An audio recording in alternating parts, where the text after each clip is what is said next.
یہ جو اسلامی سنت لباس ہے یہ اصل میں اسلامی تہذیب کی علامت ہے، اور یاد رکھیں کہ اگر کسی شخص کو اس لباس میں دیکھ کر یا خود کو اس لباس میں دیکھ کر آپ کو کمتری محسوس ہو رہی ہے تو اس کا یہ مطلب ہے کہ ابھی ہمارے دین میں پختگی کی کمی ہے، کیونکہ جو آدمی جس سے محبت رکھتا ہے یا جو آدمی جس طریق سے محبت رکھتا ہے یا جو آدمی جس تہذیب سے محبت رکھتا ہے وہ اس کا حلیہ بنانے کی کوشش کرتا ہے۔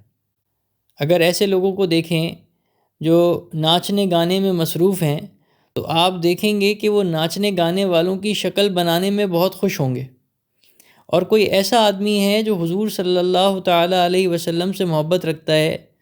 تو آپ دیکھیں گے کہ وہ حضور صلی اللہ علیہ وسلم کے طریق پہ اپنے لباس کو ڈھالنے میں بہت خوش ہوگا۔ جب بر صغیر میں ایسٹ انڈیا کمپنی آئی تو اس نے اس وقت میں سب سے پہلا کام یہ کیا کہ جو عزت والا لباس ہمارے ہاں سمجھا جاتا تھا ان کو ان لوگوں میں استعمال کرنا شروع کر دیا جو کہ حقیر سمجھے جاتے تھے، یعنی مثال کے طور سے ویٹر کو امامہ پہنا دیا، اور اسی طرح جو ڈرائیور ہے اس کو ٹوپی پہنا دی، اور سیٹھ صاحب جو ہیں وہ ننگے سر ہو گئے۔ تو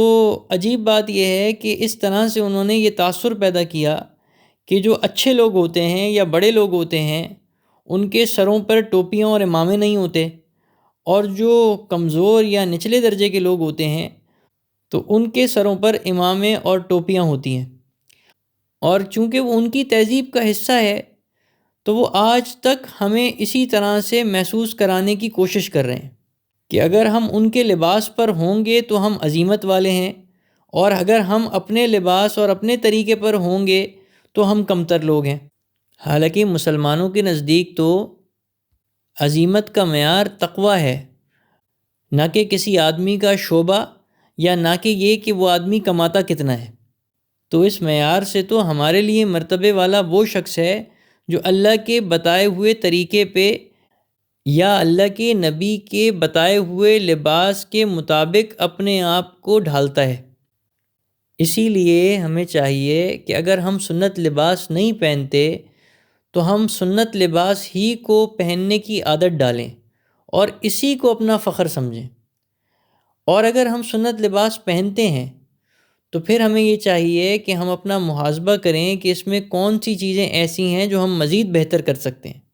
مثلاً اگر ہم ٹوپی پہنتے ہیں تو ہم امامے کی عادت ڈالنا شروع کر دیں، اور اگر ہم سنت لباس کو عظمت کے اوپر پہنتے ہیں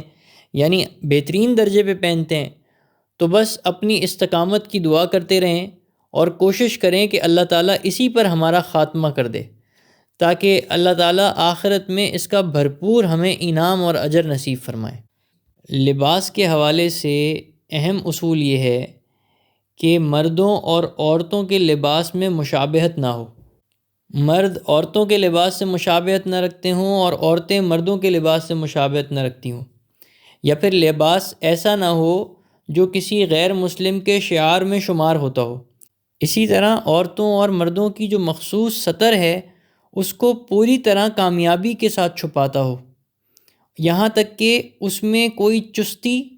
یا کوئی ایسی کمزوری جس میں سے سطر نظر آتی ہو وہ ظاہر نہ ہوتی ہو۔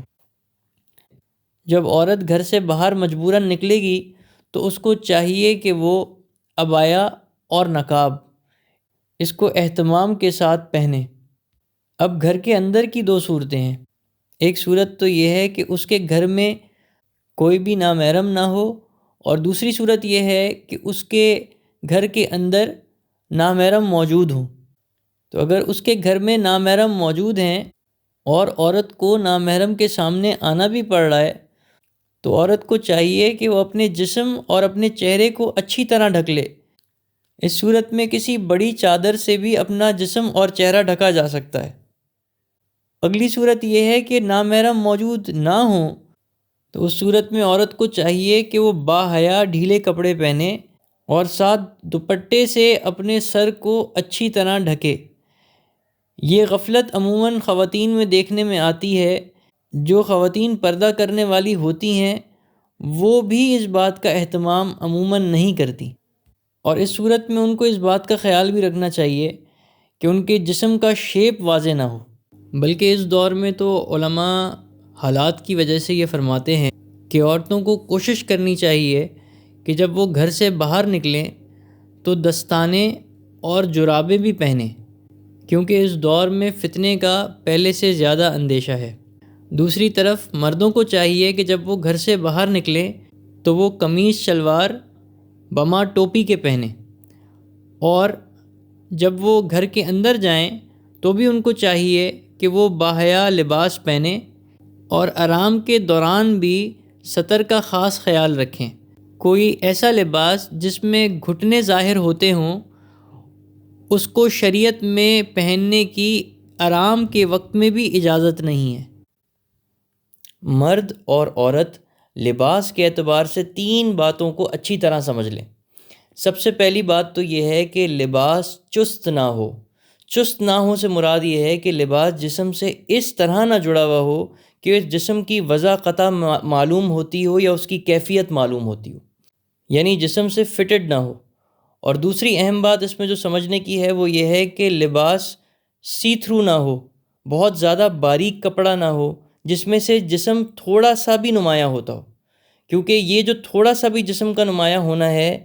یہ لباس کے حکم کی مخالفت میں آئے گا۔ تیسری بات یہ کہ کوئی ایسا طریق یا ایسا لباس اختیار کر لینا